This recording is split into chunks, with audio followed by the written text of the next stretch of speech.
Hello friends, आज हम लोग एक नए आर्टिकल को डिस्कस करने जा रहे हैं, हिंदू एडिटोरियल। ठीक है। आज का जो आर्टिकल है वो बेस्ड है इंडिया यूएस रिलेशनशिप के ऊपर पे।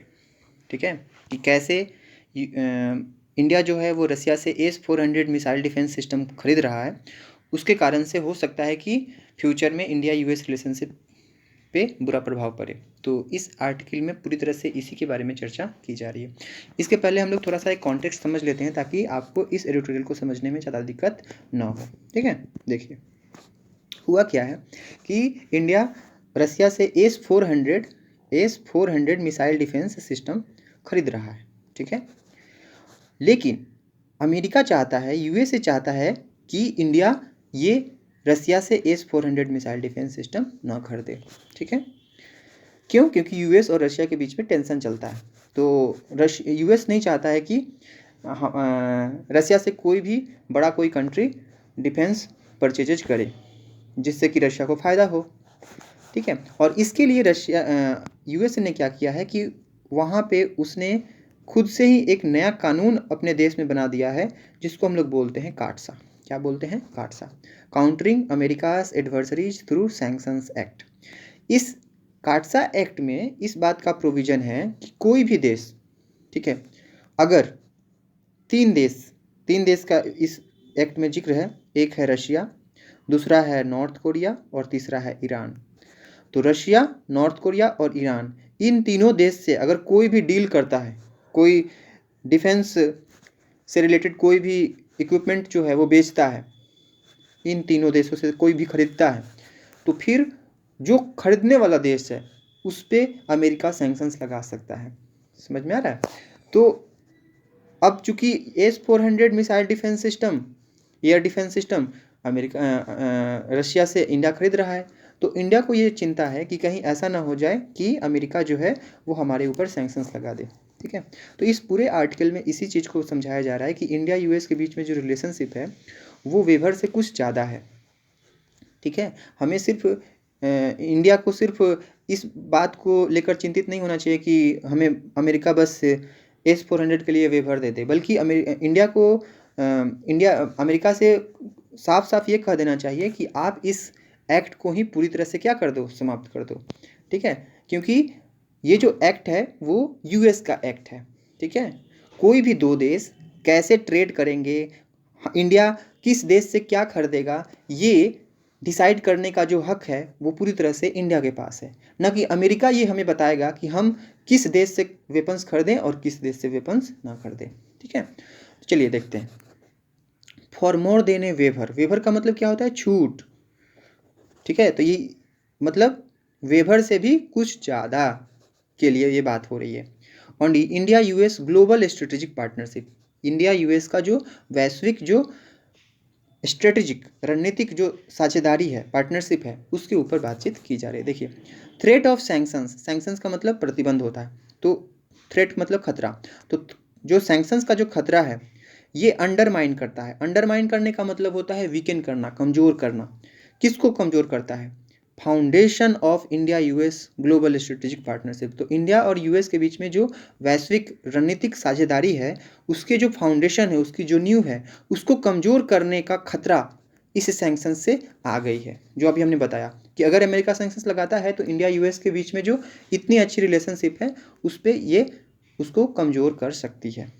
ठीक है, देखिए the announcement by Russia, Russia के द्वारा ये अनाउंसमेंट दैट, ये बात की, supplies of the S-400 triumph system to India have already begun. तो रशिया के द्वारा ये अनाउंसमेंट किया जाना कि जो S-400 का जो ट्रायम्फ सिस्टम है उसका जो सप्लाई है, जो आपूर्ति है इंडिया को, वो शुरुआत हो गई है, मतलब वो शुरू हो गई है, इंडिया को भेजा, मतलब कि रशिया शुरू कर दिया है भेजना। तो ये जो अनाउंसमेंट है, ठीक है, अब यहाँ से ये देखिए, the announcement has set the stage for Russian president Vladimir Putin visit in early दिसंबर। तो ये जो अनाउंसमेंट किया गया ना रशिया के द्वारा, इसने स्टेज को सेट कर दिया है। क्या होता है इसका मतलब? सेट द स्टेज फॉर का मतलब होता है मंच तैयार कर देना, किसी चीज़ को तैयार कर देना। ठीक है, तो ये मंच तैयार कर दिया है किसके लिए? रशियन प्रेसिडेंट व्लादिमीर पुतिन की, जो अर्ली दिसंबर में, मतलब दिसंबर के शुरुआत में जो हमारे देश में विजिट होने वाली है, उसके लिए एक तरह से मंच तैयार कर दिया है। ठीक है, देखिए, it has also thrown down the gauntlet to the US that threatened sanctions against India. और ये जो अनाउंसमेंट है उसने थ्रो डाउन द गॉन्टलेट, ये एक इडियम होता है जिसका मतलब होता है चैलेंज करना, चुनौती देना। तो इस अनाउंसमेंट ने यूएस को भी चुनौती दे दिया है। किसको चुनौती दिया है? यूएस को। और वो उस यूएस को दिया है जिसने थ्रेटन कर दिया है प्रतिबंध लगाने के लिए, किसके ऊपर? इंडिया के ऊपर। तो इसने एक तरह से यूएस को भी चैलेंज दे दिया है। ठीक है, the deal for the air defence system was signed in 2018 during mister Putin's visit then. तो ये जो डील था, ये जो सौदा हुआ था, किसके लिए? एयर डिफेंस सिस्टम के लिए, S-400 डिफेंस सिस्टम के लिए। इसको साइन किया गया था कब? 2018 में। और ये कब किया गया था? During mister Putin's visit then. उस समय मिस्टर पुतिन जो थे, व्लादिमीर पुतिन, रशियन प्रेसिडेंट, वो इंडिया में आए हुए थे विजिट करने के लिए। उसी समय प्राइम मिनिस्टर मोदी और पुतिन के बीच में ये डील साइन हुई थी। ठीक है, in 2017, the US had passed its Countering America's Adversaries Through Sanctions Act that provided for economic and travel sanctions. ठीक है, and travel sanctions against countries and officials that transacted significant military and intelligence contracts with Russia, North Korea and Iran. ठीक है, तो देखिए 2017 में क्या हुआ था कि यूएस ने पास किया था, कौन सा लॉ पास किया था? यही काटसा एक्ट पास किया था, जिस एक्ट के द्वारा ये प्रोविजन था, किस चीज़ का प्रोविजन था? Economic and travel sanctions. मतलब आपके ऊपर हम आर्थिक प्रतिबंध भी लगाएंगे और आने जाने के ऊपर भी प्रतिबंध, ट्रैवल के रिस्ट्रिक्शंस भी लगा देंगे। किसके अगेंस्ट में? कंट्रीज के अगेंस्ट में एंड ऑफिशियल्स के अगेंस्ट में। मतलब जो भी देश रशिया, नॉर्थ कोरिया और ईरान के साथ डील करेगा मिलिट्री या इंटेलिजेंस के फील्ड में, तो फिर उस देश के ऊपर economic and travel sanctions America जो है वो इस काटसा एक्ट के तहत लगा सकता है। ठीक है, देखिए, the Modi government has justifiably paid little heed to US warnings.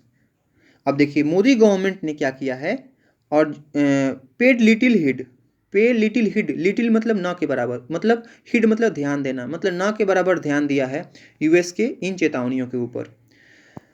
ठीक है, जस्टिफाइबली का मतलब क्या होता है? सही तरीके से, मतलब जिसे आप लेजिटिमेट ठहरा सकते हैं। ठीक है, लेजिटिमेटली क्या किया है, और ऐसा करना भी चाहिए मोदी सरकार को कि उसने ध्यान नहीं दिया है इन यूएस की चेतावनियों का। दैट, कैसी चेतावनी?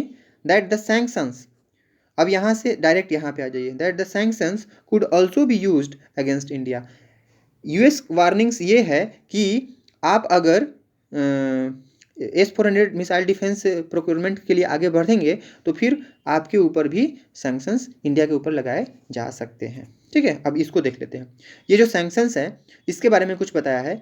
स्लैप्ड, स्लैप्ड मतलब imposed on China and NATO partner Turkey for buying the S-400। मतलब क्या है, ये बताया जा रहा है कि इसके पहले अमेरिका जो है वो काटसा एक्ट के तहत चाइना के ऊपर सैंक्शंस लगा चुका है, और उसका जो नाटो पार्टनर है टर्की, उसके ऊपर भी S-400 मिसाइल डिफेंस सिस्टम खरीदने के लिए क्या किया जा चुका है?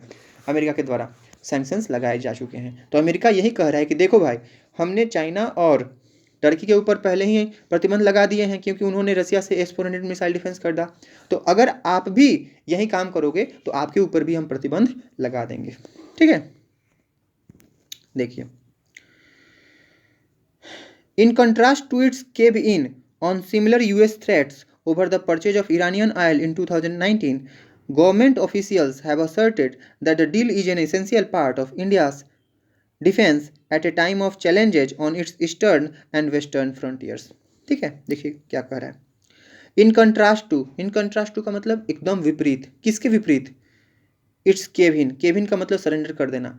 किसके ऊपर सरेंडर कर दिया? Similar US threats, over the purchase of Iranian oil in 2019। देखिए हुआ क्या था कि 2019 में इंडियन गवर्नमेंट ने अमेरिका के प्रेशर में आकर के ईरान से तेल खरीदना बंद कर दिया था, तो एक तरह से सरेंडर कर दिया था। तो इसी तरह के जो थ्रेट जब अमेरिका की तरफ से आए थे 2019 में, तो एक तरह से सरेंडर कर दिया था इंडिया ने। लेकिन इस बार इसके बिल्कुल विपरीत भारत काम कर रहा है, इन कंट्रास्ट टू का मतलब एकदम उसके उलट। तो एक तरफ हमने देखा कि 2019 में ईरानियन जो ऑयल थी उसको परचेज करना बंद कर दिया था यूएस थ्रेट्स के आगे सरेंडर करके इंडिया, लेकिन आज उसके जस्ट विपरीत गवर्नमेंट जो ऑफिशियल्स हैं हैव असर्टेड, उन्होंने जोर देकर ये कहा है कि the deal is an essential part, कि डील जो है वो बहुत ही इंपॉर्टेंट हिस्सा है इंडिया के डिफेंस के अगर टर्म्स में अगर हम बात करें, और एट ए टाइम ऑफ, एक ऐसे समय में challenges on its eastern and western frontiers, frontiers मतलब बाउंड्री, सीमा। तो जब भारत के पश्चिमी और पूर्वी सीमा पर इतनी सारी चुनौतियां हैं, उसको देखते हुए भारत के डिफेंस के लिए ये डील बहुत ही ज़्यादा इंपॉर्टेंट है। ईस्टर्न जो फ्रंटियर है वो चाइना को इंडिकेट कर रहा है और वेस्टर्न फ्रंटियर हमारे पाकिस्तान को इंडिकेट कर रहा है। तो चूंकि बॉर्डर पे इतने सारे टेंशन्स हैं, तो हमें एयर डिफेंस सिस्टम की बहुत ज़्यादा ज़रूरत है। तो इंडिया की सरकार की इस बार ये पोजीशन है कि हम इस बार यूएस के थ्रेट के आगे केबिन नहीं करेंगे, मतलब सरेंडर करने वाले नहीं हैं, हम झुकने वाले नहीं हैं। ठीक है, मतलब इंडिया इस बार यूएस के प्रेशर में नहीं आएगा।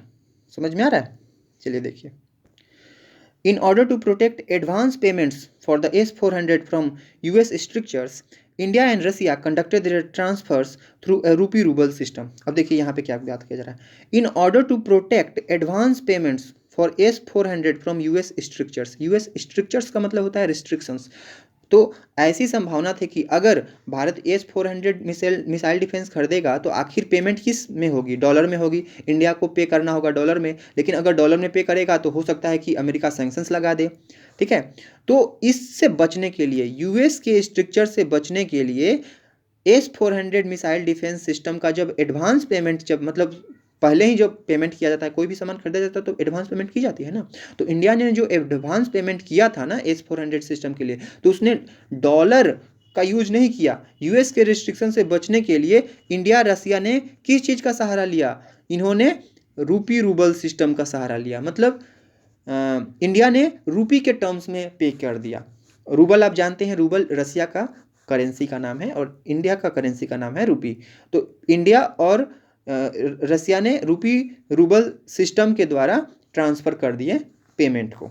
ठीक है, with the first part of the system now delivered, अब चूंकि इस पूरे सिस्टम का S-400 ट्रायम्फ सिस्टम का पहला पार्ट चूंकि अब डिलीवर हो चुका है, and the first squadron delivery likely to be completed by December end, और ऐसी उम्मीद है कि दिसंबर एंड तक जो पहला स्क्वाड्रन है, स्क्वाड्रन मतलब बेड़ा होता है, उसमें 4-5 बैटरियां होती हैं, तो पहला जो बेड़ा है इस पूरे S-400, तो उसकी संभावना है कि वो दिसंबर एंड तक डिलीवर कर दिया जाए।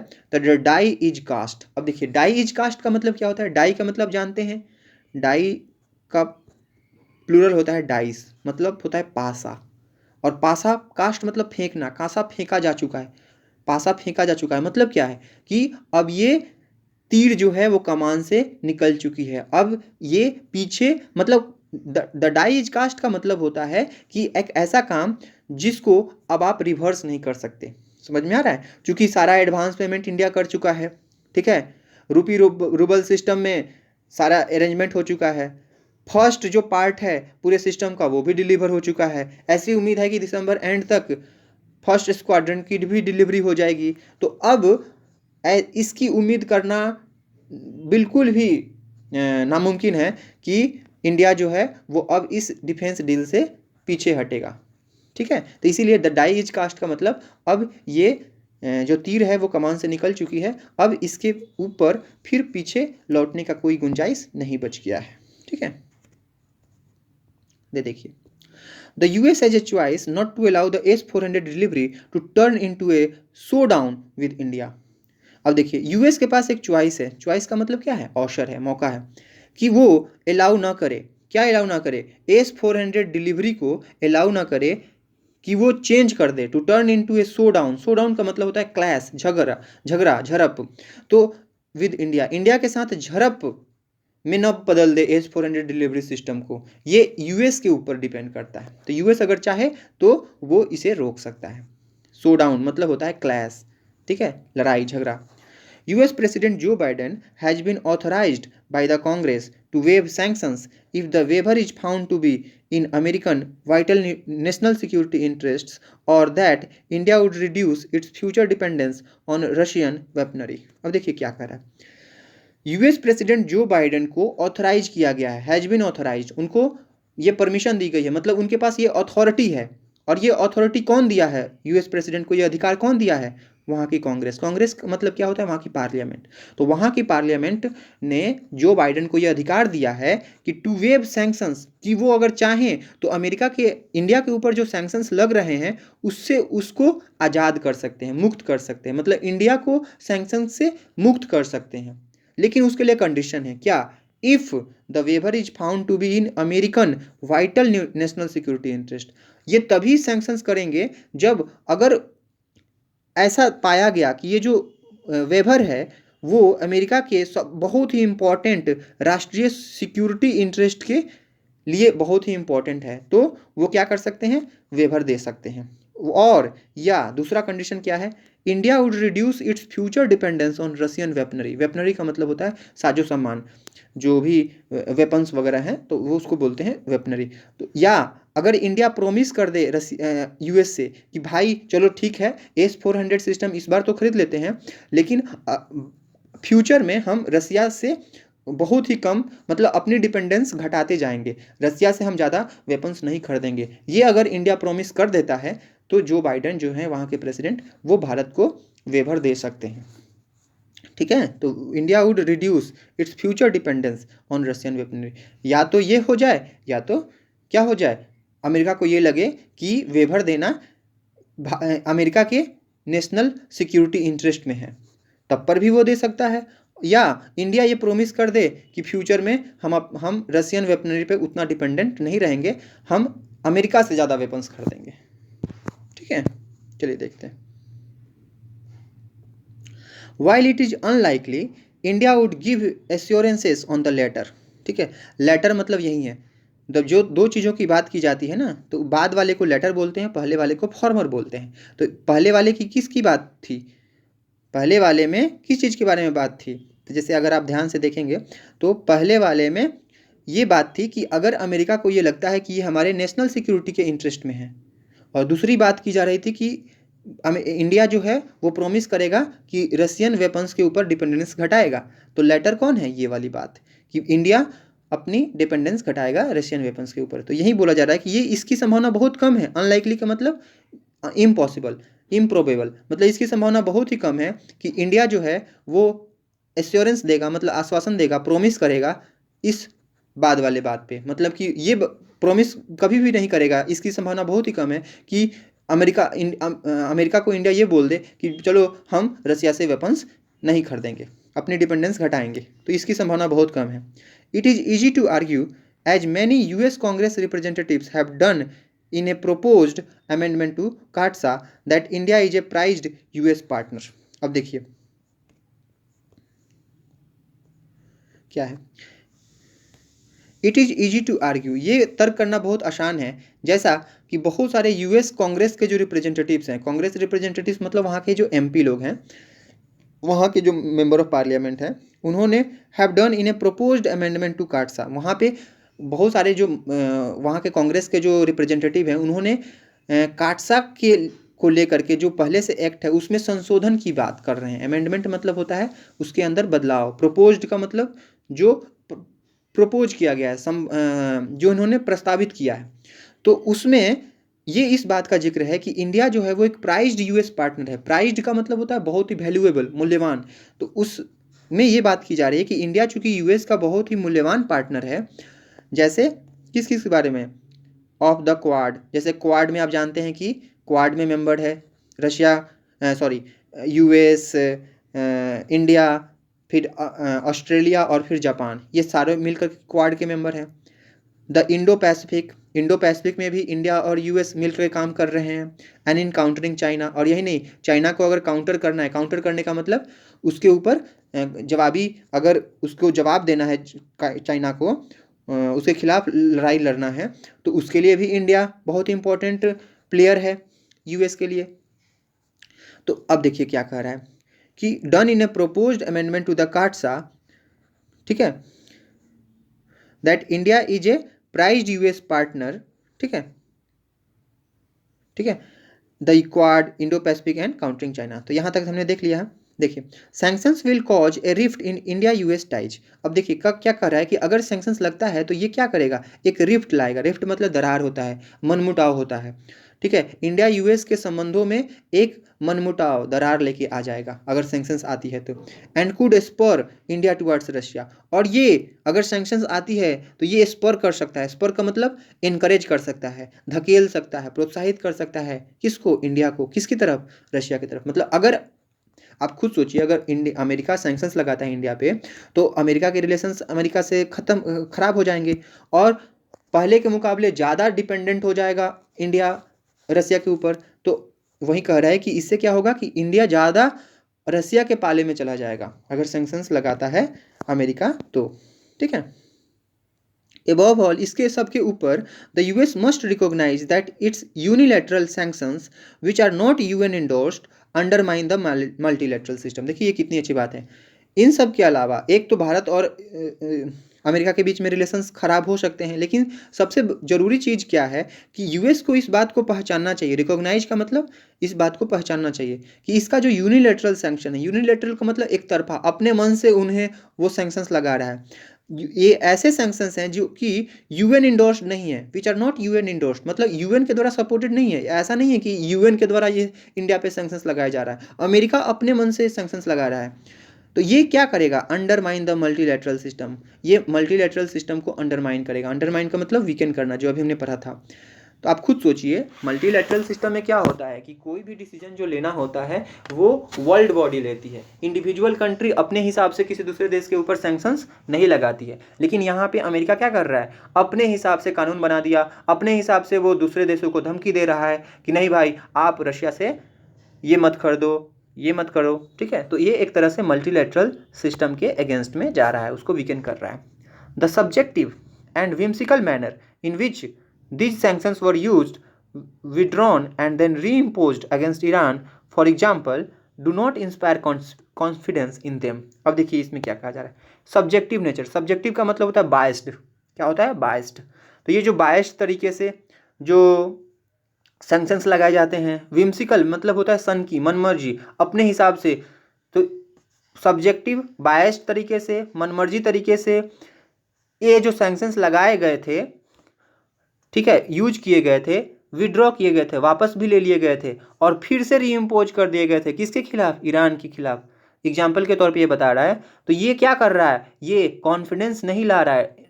टू इंस्पायर कॉन्फिडेंस मतलब भरोसा जगाना, ये भरोसा नहीं जगाता है किसके अंदर में, इन देम, उनके ऊपर। समझ में आ रहा है। तो मतलब ये अमेरिका का, जैसे ईरान के केस में ये एग्जांपल दिया है कि ईरान के मामले में पहले उसने क्या किया, ईरान के ऊपर सैंक्शंस लगाया, फिर उसको हटा लिया, फिर जब ट्रंप शासन में आ गए तो उन्होंने फिर से ईरान के ऊपर रीइम्पोज कर दिया। तो एक ये भरोसा नहीं जगा रहा है, इसके बारे में यही कहा जा रहा है, ठीक है। अब देखिए, फॉर इंडिया, इंडिया के लिए ये बात कह रहा है, acceding to such sanctions amounts to becoming a party to a bilateral dispute. अब देखिए क्या कर रहा है, इंडिया के लिए एक्सीड टू का मतलब वही होता है सरेंडर करना, मान लेना। कि अगर इंडिया के लिए बात की जा रही है कि एक्सीडिंग टू सच सैंक्शंस, अगर इस तरह के जो प्रतिबंध है उसको अगर भारत मान लेता है, तो ये अमाउंट टू मतलब इक्वल टू, ये बराबर होगा किसके, becoming a party to a bilateral dispute. अब देखिए बायलैटरल डिस्प्यूट किसका किसका है, यूएस और रशिया का बायलैटरल डिस्प्यूट है। लेकिन इनके डिस्प्यूट के बीच में इंडिया पार्टी बन जाएगा। खुद सोचिए, इनके बीच में डिस्प्यूट है तो भाई तुम लोग आपस में डील करो ना। इंडिया अगर किसी दूसरे देश से कोई भी चीज़ खरीदता है, इससे रशिया को क्या फर्क पड़ना चाहिए, लेकिन रशिया अपना टांग अड़ा रहा है। तो अगर रशिया से S-400 खरीदने के को लेकर के यूएस अगर इंडिया के ऊपर सैंक्शंस लगाता है तो एक तरह से भारत भी इन दोनों के बायलैटरल डिस्प्यूट का एक पार्ट हो जाएगा, पार्टी बन जाएगा, हिस्सा बन जाएगा, वो भी उसके अंदर इन्वॉल्व हो जाएगा। And challenges the nation's principles of sovereignty and strategic autonomy। और यही नहीं, ये जो एक्सीड करने का काम है, अगर इसको मान लेता है इंडिया, तो ये चैलेंज करेगा, चुनौती देगा नेशंस का जो प्रिंसिपल है, सिद्धांत है, क्या, सोवरेनिटी का। सोवरेनिटी का मतलब होता है इंडिपेंडेंस, संप्रभुता, मतलब हम अपना डिसीजन खुद लेंगे, अपने देश से रिलेटेड कोई भी मैटर होगा उस पर इंडिया डिसाइड करेगा कि हमें क्या करना है, न कि अमेरिका हमें बताएगा। तो ये भी कॉम्प्रोमाइज होगा हमारा। स्ट्रेटेजिक ऑटोनॉमी, आप लोग जानते होंगे, आईआर में हम लोगों को पढ़ना होता है स्ट्रेटेजिक ऑटोनॉमी। स्ट्रेटेजिक ऑटोनॉमी का मतलब होता है कि स्ट्रेटेजी से रिलेटेड कोई भी डिसीजन लेना हो, हमें किस देश के साथ रिलेशंस अच्छे करने हैं, किस देश के साथ कौन से वेपन्स खरीदने हैं, किस देश को कौन सा वेपन्स बेचने हैं, ठीक है, ये सब वो देश ही डिसाइड करे, ठीक है, ना कि किसी दूसरे देश के ऊपर डिपेंडेंट रहे, कोई दूसरा देश उसे डिक्टेट करे कि नहीं तुम ऐसे करो ऐसे करो, तो इंडिया कभी ये एक्सेप्ट नहीं करेगा, ठीक है। तो ये इसके सोवरेनिटी और स्ट्रेटेजिक ऑटोनॉमी के जो प्रिंसिपल है उसको भी चैलेंज करता है ये जो सैंक्शंस है।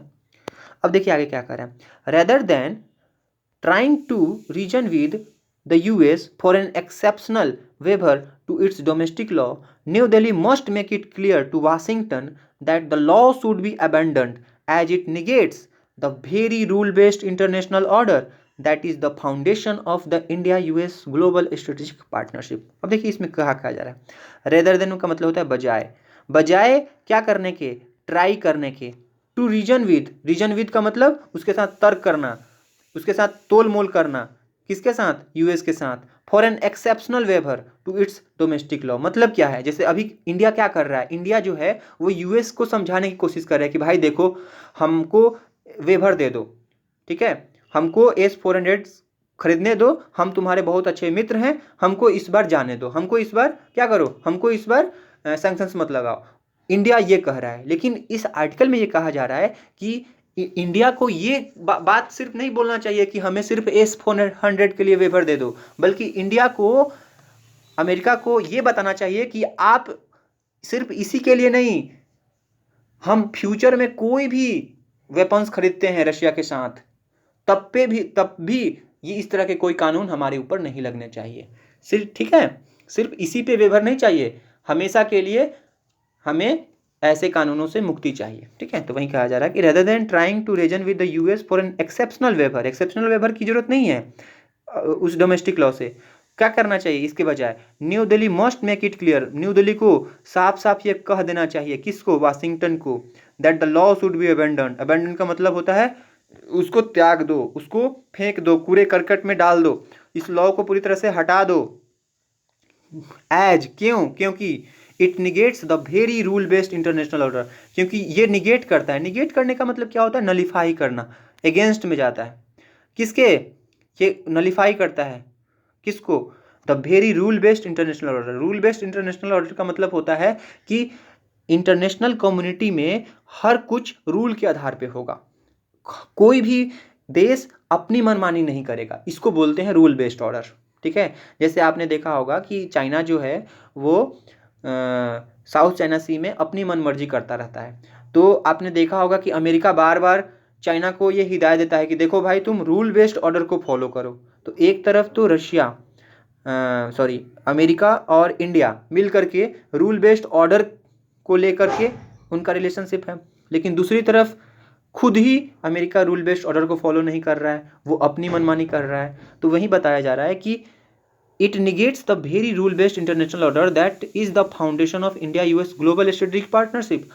इंडिया यूएस का जो ग्लोबल स्ट्रेटेजिक पार्टनरशिप है उसका फाउंडेशन ही है रूल बेस्ड ऑर्डर, और इसी के अगेंस्ट में जा रहा है, उसी को नलीफाई कर रहा है इस तरह का कानून।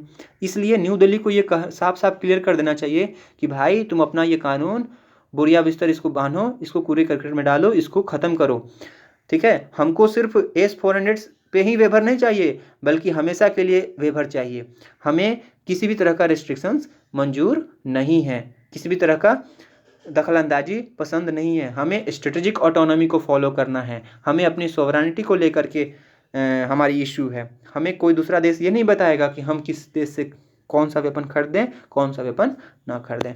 तो फ्रेंड्स, ये आर्टिकल था, बहुत ही अच्छा आर्टिकल था, आपको मज़ा भी आया होगा। ठीक है, तो इसके अंदर बहुत सारे 2 मिनट के अंदर में मैं क्या करता हूँ कि कुछ इंपॉर्टेंट वर्ड्स है उसको आपको रिकैप करा देता हूँ। जैसे सबसे पहला है वेवर। वेवर का मतलब क्या होता है? छूट होता है। क्या होती है? छूट। वेवर मतलब छूट। ठीक है, आगे हम लोग देख लेते हैं अंडरमाइन। अंडरमाइन का मतलब होता है वीकेन। वीकेन मतलब कमज़ोर करना। क्या करना? कमज़ोर करना। ठीक है, और क्या है? To set the stage for. Set the stage for का मतलब होता है मंच तैयार कर देना। ठीक है, क्या कर देना? मंच तैयार कर देना। एक और था throw down the gauntlet. Throw down the gauntlet का मतलब होता है चैलेंज करना, चुनौती देना। क्या करना? चुनौती देना। सैंक्शंस का मतलब हमने पढ़ा ही था, क्या? प्रतिबंध लगाना। क्या लगाना? प्रतिबंध लगाना। एडवर्सरी का मतलब क्या होता है? आपका दुश्मन। ठीक है, आपका ओपोनेंट, विरोधी। क्या होता है? विरोधी। ठीक है, और क्या है? जस्टिफाइबली। जस्टिफाइबली का मतलब होता है उचित रूप से, मतलब लेजिटिमेटली। ठीक है, वार्निंग का मतलब जानते हैं, चेतावनी होती है। ठीक है, इन कॉन्ट्रास्ट टू का मतलब हमने बताया था, जस्ट इसके विपरीत। केविन का मतलब मैंने आपको बताया था, सरेंडर करना। क्या होता है? सरेंडर करना। थ्रेट का मतलब क्या होता है? खतरे होते हैं। ठीक है, एसर्ट का मतलब क्या होता है? अपनी बात दमदारी से कहना। क्या होता है? अपनी बात दमदारी से कहना। ठीक है, फ्रंटियर का मतलब मैंने बताया था, फ्रंटियर का मतलब होता है सीमाएं, बाउंड्री। ठीक है, स्क्वाड्रन का मतलब मैंने बता दिया था, स्क्वाड्रन का मतलब होता है बेड़ा।